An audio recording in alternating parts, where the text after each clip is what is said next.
I was scrolling through weather alerts on my phone Thursday morning and saw Arkansas getting absolutely hammered. There were winter storm warnings across the whole state, and then I saw the National Guard deployment, with 170 members being called up. That's when I realized how bad this actually is. Because Arkansas does not do snow, not like this. We are talking about a state that gets maybe 1 or 2 decent snowfalls a year, and suddenly they are looking at 6 to 10 inches in some areas. Ice on top of that. Roads that were not built for this kind of weather are getting completely shut down. And the thing is, when you are not used to snow, you are unprepared. The Guard deployment happened fast. Within 24 hours of the storm warnings, members were mobilizing with high water vehicles, emergency response teams, and communication equipment. They are setting up at staging areas across the state, ready to pull people out of ditches, respond to accidents, and help with power outages. This is happening right now. People are stuck. I was looking at the Arkansas Department of Transportation road conditions map yesterday. There were red lines everywhere. Roads were impassable and hazardous, and travel was not recommended. Interstate 40 through Little Rock was shut down in sections. Highway 67 north of the city was the same. And it's not just the roads. The power grid is taking hits. Ice is accumulating on power lines. Trees are coming down. As of this morning, about 15,000 people in northern Arkansas are without power. It is January, with temperatures in the teens. You lose power in the summer? Uncomfortable. You lose power in January with ice storms?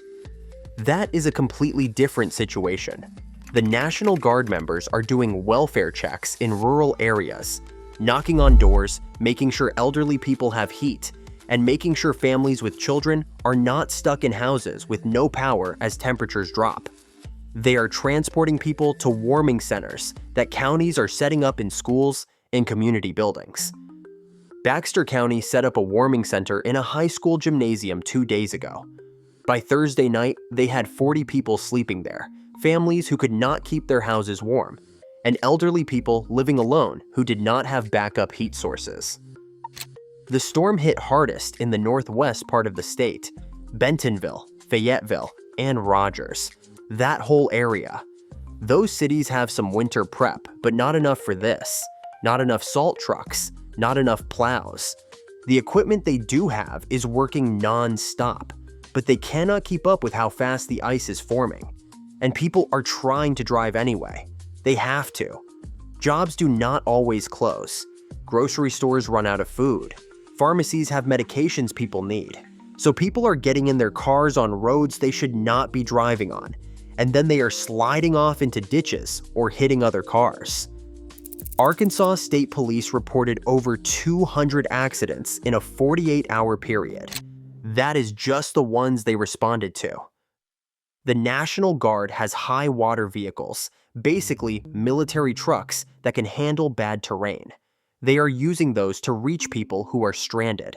If a car dies on a back road, the National Guard shows up. If a house loses power and a family cannot get out because of ice, the National Guard shows up.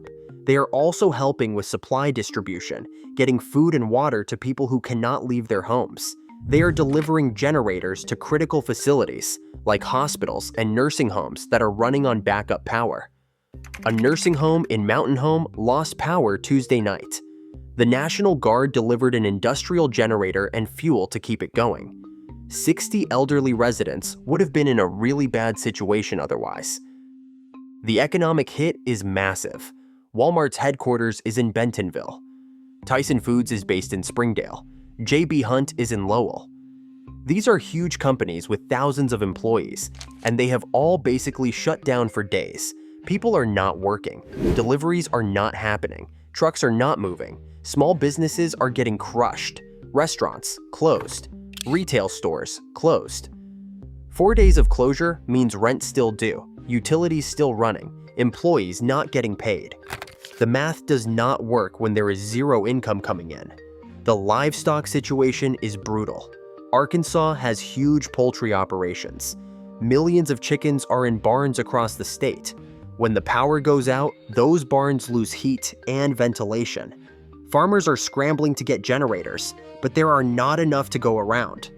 The National Guard is helping deliver generators to farms where they can, but there are hundreds of poultry farms across the state. They cannot reach all of them fast enough. Schools have been closed all week. That means kids are not getting meals. A lot of families in Arkansas depend on free breakfast and lunch programs at schools. When schools close, those kids do not eat. Some counties are trying to do meal deliveries, but icy roads, limited resources, and not enough trucks are getting in the way. The National Guard is helping with food box deliveries, but 170 members spread across an entire state can only do so much. And here's the thing that keeps getting worse. More snow is coming. The forecast shows another system moving in this weekend, 3 to 5 more inches. More ice. This is not a one-day event. This is a week-long disaster that keeps compounding. Every day the roads stay iced over is another day people can't work, can't get supplies, can't access medical care.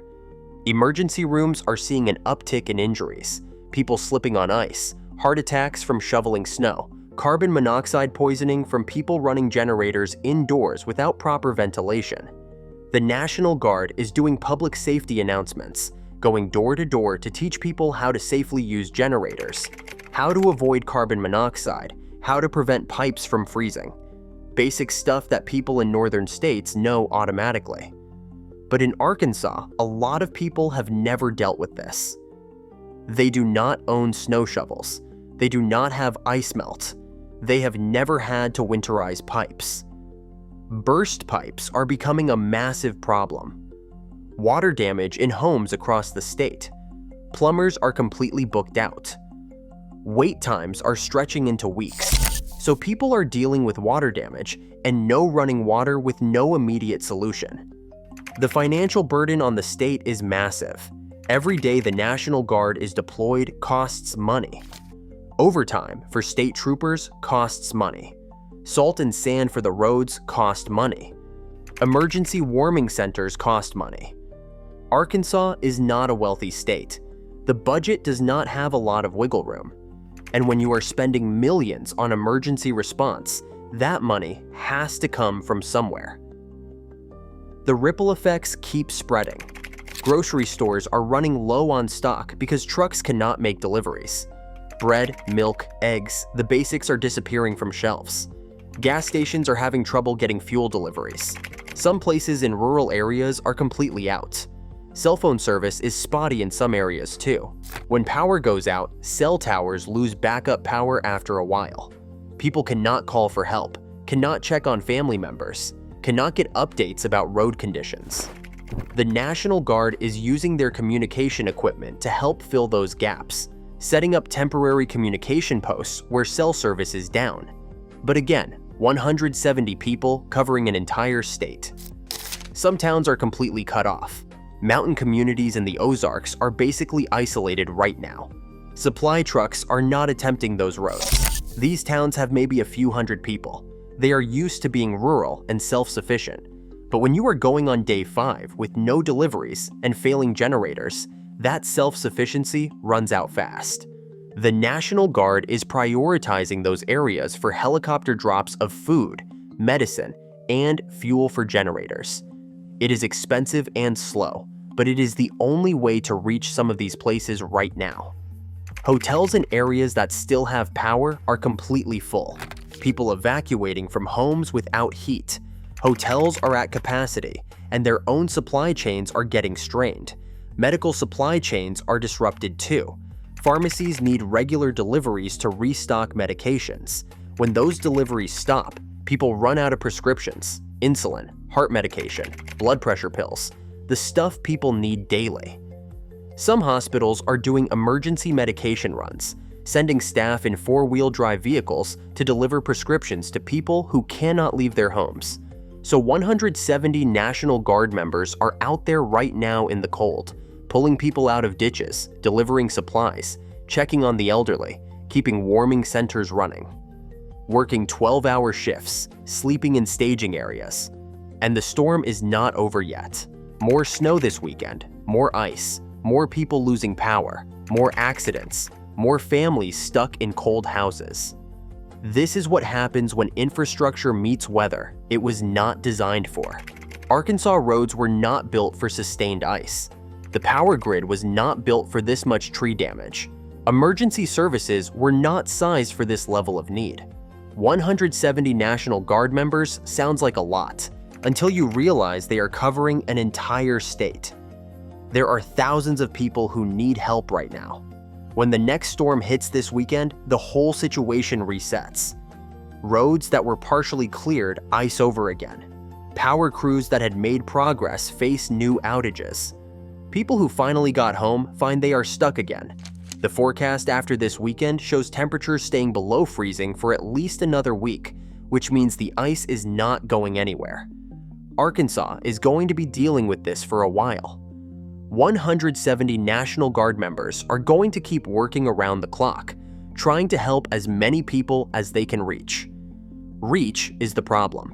Too much state, too many people who need help. Too many roads that cannot be cleared fast enough.